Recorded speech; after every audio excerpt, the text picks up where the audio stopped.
Okay, good evening and welcome to Yeshiva YouTube Table Enabled. Today we conclude another week.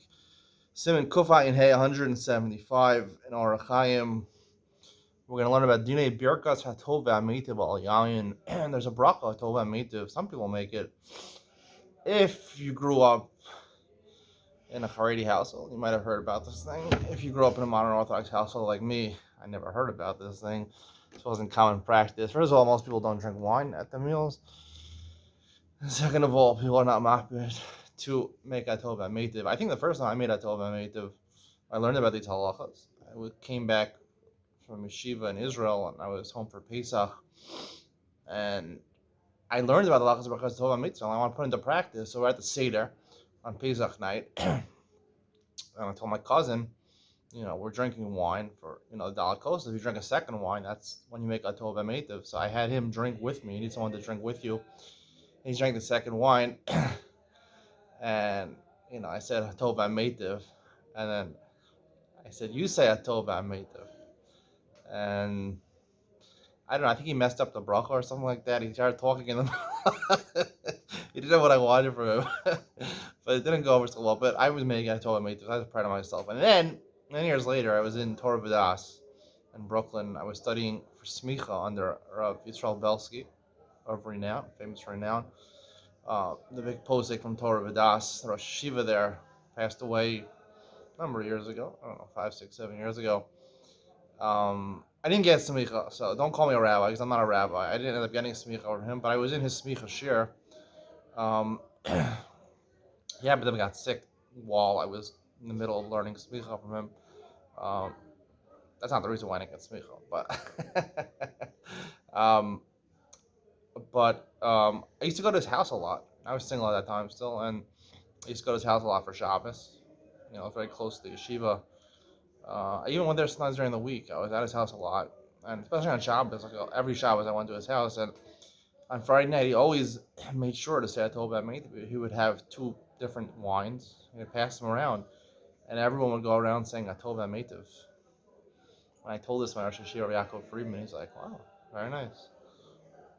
Like he wasn't impressed, but it's impressive, isn't it? I don't know. You have to decide yourself. Um, let's learn about the halachas. We learned about Kofai and Dal at 174 about in the middle of a meal you're drinking wine. They bring you another glass, right? So it depends if you had in mind for another glass of wine. If you had it in mind, you wouldn't make an upgrade very often. However, if you had in mind for other wine, but they brought you a different type of wine. Now, I don't know what it means, a different type of wine, right? If you're drinking Chardonnay wine, but it's one brand to another brand, I don't know. Chardonnay wine, whether it's 2018, 2019, 2019 to 2015, I don't know. I would say Yain Acher has to be from a different grape. I mean, that would be a different type of wine. I don't think it means you're going from white wine to red wine. We'll talk about that, right? White wine to red wine to to rosé wine, which is sort of like a pink type of wine. Any different types of wine. Wine's, the name of a wine, if you don't know where it comes from the grape. Anytime you see on the bottle, it's called Chardonnay or Sauvignon Blanc or Sauvignon, Cabernet Sauvignon or Riesling or Concord, Moscato, all these types of grapes. If you're familiar with wine, like I am a little bit, any cultured person should be familiar with wine. It's important to know which wine to drink with which type of food.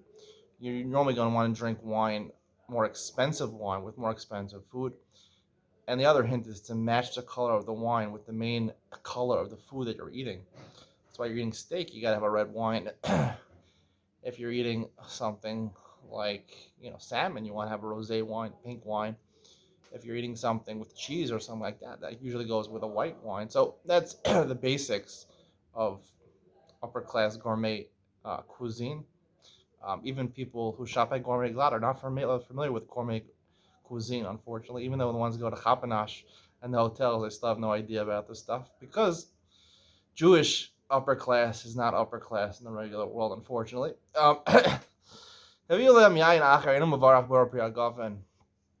You bring him another wine, a different type of wine, different brand, different grape. I would say it has to be um, a different combination of grapes or a different brand of grape, because if it's just a different brand of wine, you have Chardonnay from from Sion winery, or from Golan winery, whatever they have. I don't think you would make it on a bracha, but they bring you a different type of wine, different type of grape. So you make hatov v'ameitiv. I'm varech alav hatov v'ameitiv. You don't make bar b'yagafen, because right, that was covered in your first bracha. Haggadah Rama says afal gav she'ein lo od min harishon. Even though the first bottle is out, right? You're having the Sauvignon Blanc, which is a white wine, if you don't know, and then they brought out Chardonnay.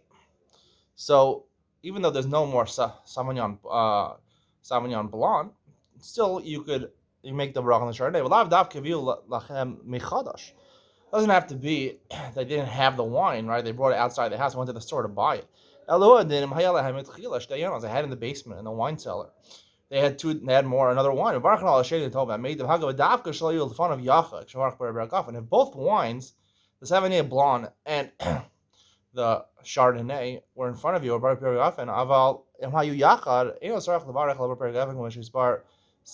both in front of you, then it's not a tova meitiv. Tova meitiv is like, wow, something nice happened, like it rains in your field, all right, and you want to feel with somebody else, and now you can have great crops, or you have a son, right? It's a big bracha to have a son.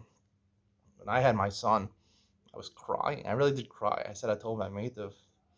Other kids, I don't know if I said it. I had 3 girls and 1 boy. When my son was born, I cried because I don't have a boy. Now I'm a little more seasoned.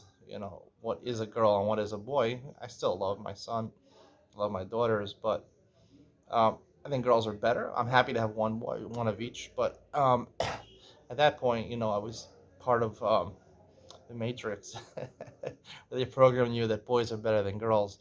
You make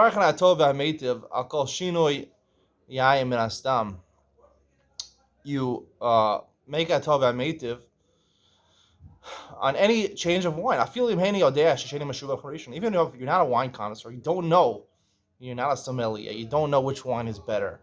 If you have no idea, so the second wine is good also. It doesn't matter whether one is from 2000 and one is from 2022. It doesn't make a difference. I don't know about that.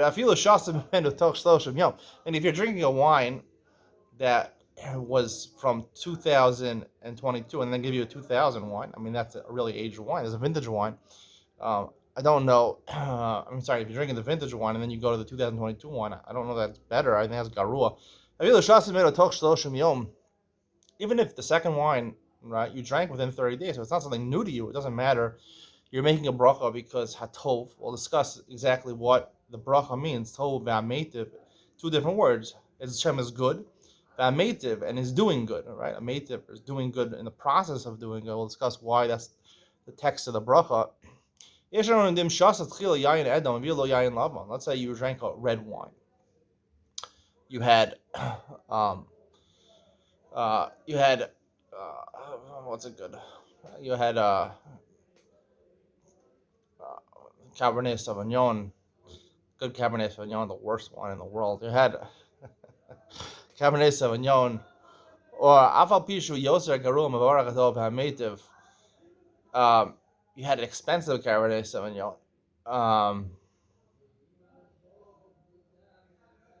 Right? Even if the white wine is not so expensive, Moscato or bubbly Moscato, still Lefishahu Barila Gov Yoser Minadam. I think it just tastes better. So Cabernet Sauvignon doesn't taste very good.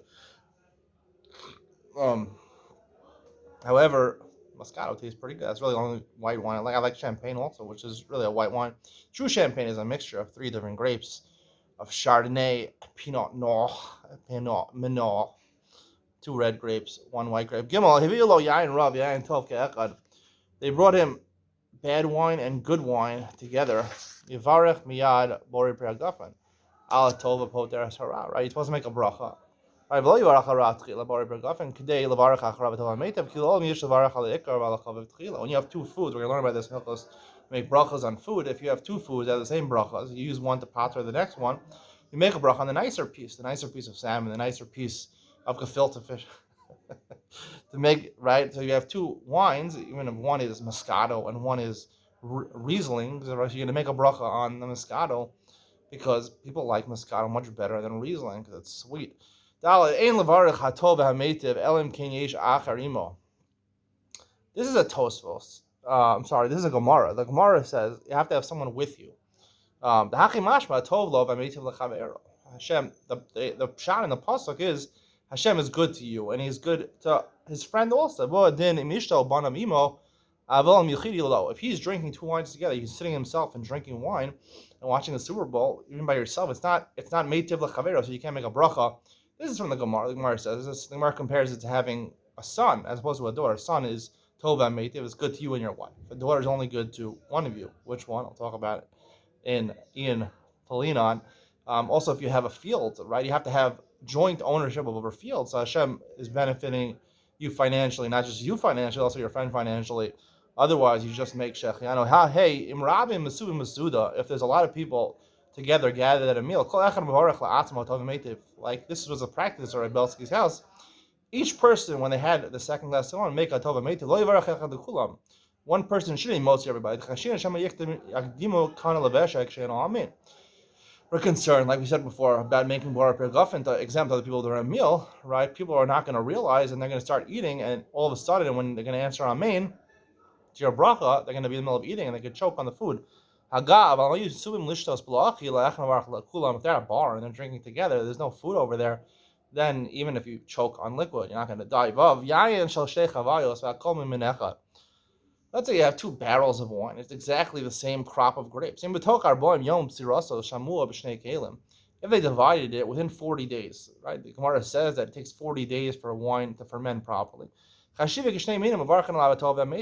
were in different barrels, that's why they put them in these special sherry cask oak barrel. They tell you what barrel they put it in because the wine tastes different, or the beer tastes different, or the whiskey will taste different, or the scotch will taste different depending on which barrel they put it in.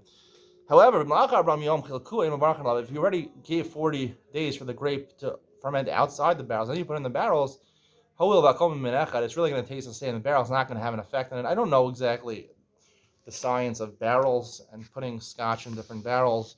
I'm not sure exactly how this plays out in reality, but according to the halacha, it depends 40 days. That's considered the time for proper fermentation.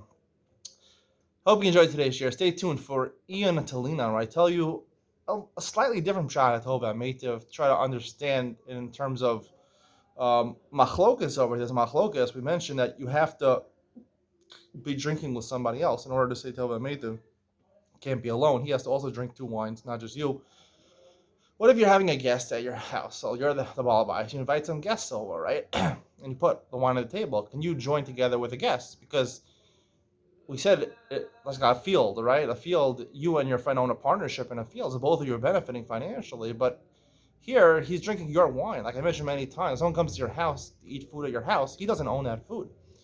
So some say you can't make it to Avameta because he doesn't own the wine. Only you own the wine. Magen Avram says, if you put the bottle in the middle of the table, then it's like a shutfus. I don't know what it means like a shutfus. Most Muslims say he doesn't own it. So if you need a shutfus, then you have to actually mock him the wine. Say, I'm giving you a portion of this wine. You can take it home if you want. Explore this Magen Avram and whether really, maybe you could. You're inviting someone to your house. I don't think there's a problem. I'll tell you why in Ian Tolinon coming up next.